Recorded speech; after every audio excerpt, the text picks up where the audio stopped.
Good morning. I hope you are well. It's fall. As you can see, I'm on Whitefish Lake. We've got the fall leaves. Oh gosh, they're just so beautiful. All the larch and deciduous trees. And then you've got the ski hill right up here behind. So this is my favorite spot, Whitefish Lake Lodge. In front of me is a fireplace, a sauna, everything. Behind me is just absolute sheer beauty. So today I want to talk about a different perspective on the solar flares, a little bit broader approach than what I've done before. And so hold on, buckle up. We're going to go into some new territory, okay?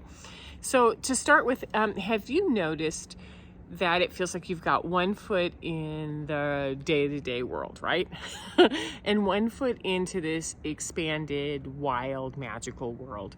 And there's a reason for this. It's like we're straddling old and new within us and outside. So there's a reason for this, because what I'm noticing is that these solar flares are bursts of light, right? They're coming to us through the sun. They're light density and they're changing us. So it can be like very woo, right? Or, think about, I was flicking through my socials today and realized that this is just exactly like the infrared saunas or the infrared light therapy that they're doing for cancer victims, for injuries, for deep inflammation and pain, is that we're using light frequencies to change and support the cells.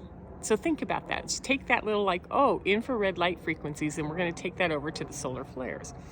Which means that some of us have these dense parts of us in our bodies that are not responding really well to the light, or they're being agitated, which, we might have some physical things like headaches or digestion or sore joints or dehydration, sleeplessness, what else?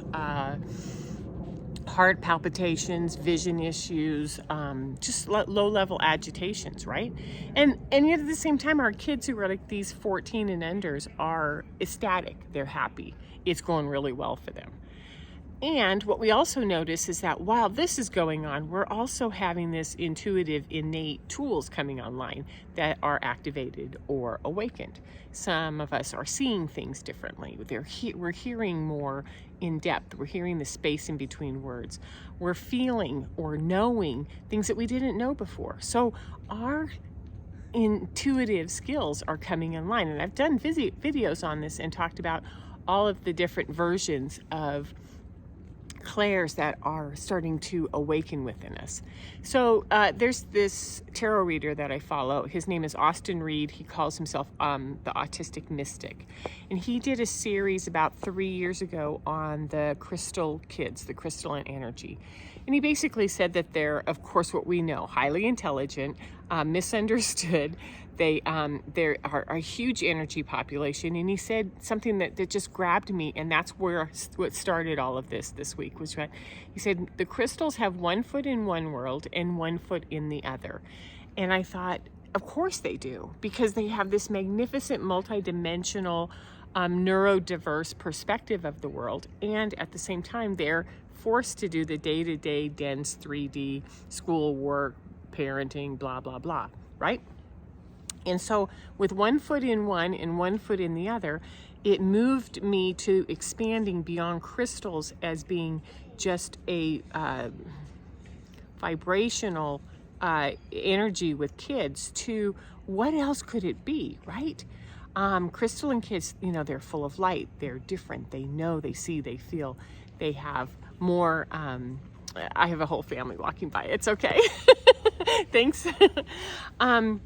So if they are different, if they are neurodiverse, then I'm going to go to the research, which is what I've been doing for the last 4 months, is that those who were born 1989, late 80s, is this surge of an enormous population of seeded crystalline humans. And these, we're getting used to this crystalline energy on our planet now, because at 30, I think, if they were born in 89, they'd be 34, 35 now, right?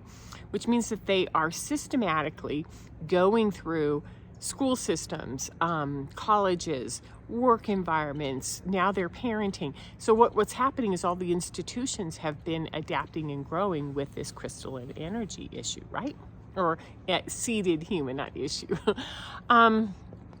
Also, our planetary system is set up on crystalline grids.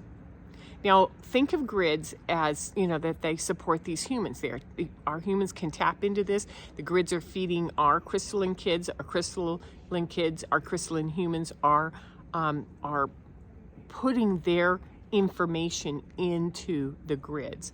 So, this is that neurodiverse, multitasking, phenomenal population that we're talking about.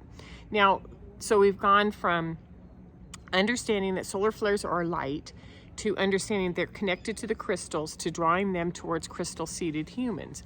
Now, I want to spend a little bit of time briefly talking about the crystal grids or grids, right? Antonio Arrio is doing a series, it's an intense series on Facebook, and he really broke down what the grids are in a way that I could simply understand them, right? So a grid is a pattern or a structure made up of vertical or horizontal lines that cross each other and form a square. And I always think, exactly like latitude and longitude, something that we studied all through sixth grade, middle school, high school geography, right? And that crystalline grids are highly advanced crystalline architectural technology that encapsulates both planets, solar systems, galaxies, and dimensions. So these grids hold all of that, right? So it's an energetic web that we've been accessing, and I think what I'm going to say, this is my perspective, is that energetic grid is being activated with the solar flares, and we are being activated as a result. So it's kind of like, wow, this is huge. This is really big stuff to absorb. Yet we've been slowly doing this one bit at a time, right? For the last 35 years, because the crystals have been changing our population since they arrived. So you're experiencing light, you're experiencing light codes, they're impacting you, they're impacting your body, they're impacting your lifestyle, they're impacting everything, right? So what we're doing is we're trying to continue to uncover what might be going on and what we can do about it. Because you are also beginning to see, to feel, to know an expanded version of living. And so, that's what they call the adept, that's what they call the seer, that's what they call the mystic. So it's a phenomenal skill set that's coming on board. So I have 5 tips for you today. And so I'm going to start with the first one, which is smile. Just smile, radiate, lean into what you're experiencing, and explore the images that are coming into your head, the knowings that are like, oh, how did I know that? Or how did I put those 2 points together? And start to normalize it. You're okay. You're good. So smile. You're okay. This is normal. Even though it feels really out there, it's normal. That's number 1. Now, number 2, read up on all of this. Do your own research. Look at infrared saunas. Look at light therapy. Look at Reiki. Look at cranial sacral. Look at meridians. Look at Heart Math Institute. Look up crystalline grids or earth grids. All the sources that the alternative researchers, the alternative coaches like myself have been bringing in and saying, so what if we start to blend these two, that they're not one on one side and one on the other? Let's start to blend them. So research them, do your own stuff, and then see how it feels to you. What if it feels magnificent and it's like, oh, this is me waking up to something completely different, right? Number 3, calm down your nervous system. It makes sense that because it's unknown, something unknown is happening to us, our body's in reaction, that there's going to be fear of what we don't see, what we don't know, fear of illness, fear of dying, fear of losing things that were important to us. And so as we're going through these densities, as they're being hit with this light, our old stories and our pains are coming up, our family lineage stuff is coming up, and it's going to rock us. Right? So that means just calm your nervous system down, because this is a change that our systems are going through, right? Number 4, find others who are experiencing similar things to you. share with them. Meet especially if you can do it on a local group, or if you can get on a group with your social group, start to research. I'm really glad that you found me, because this is something that I'm taking a stretch and presenting on a weekly basis, is putting my own perspectives out there and saying, what if this is possible, right?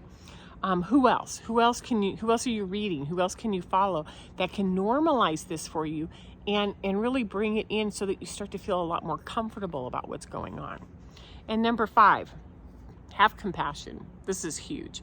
We have enormous changes going on, and I liken this to the Jim Carrey movie, The Truman Show, which if you haven't seen it, please go rent it, please watch it, because I think it's an old one from 1998, because what Jim Carrey finds out is that I think he's mid-20s, living the life, has a girlfriend, has a little town community that he loves, and finds out that his entire life has been a filmed reality show, and that everyone in his life is an actor who's playing a paid role to be his friend, his mother, his girlfriend, everything. And then that sort of twist in the mind of how much of this is real and how much isn't, is what we're doing right now. We have one foot in one world and one foot in the other, and everything's starting to show itself in a completely different perspective. So have compassion. This is tough work to do. And if you need to reach out, you can by all means drop me a note here in the in the comments, or you can contact me through my website. I do individual sessions, and all we do is try to spread it out and normalize it and make it okay. So that's what I got for you today. It's a little out there, and it's a little fun.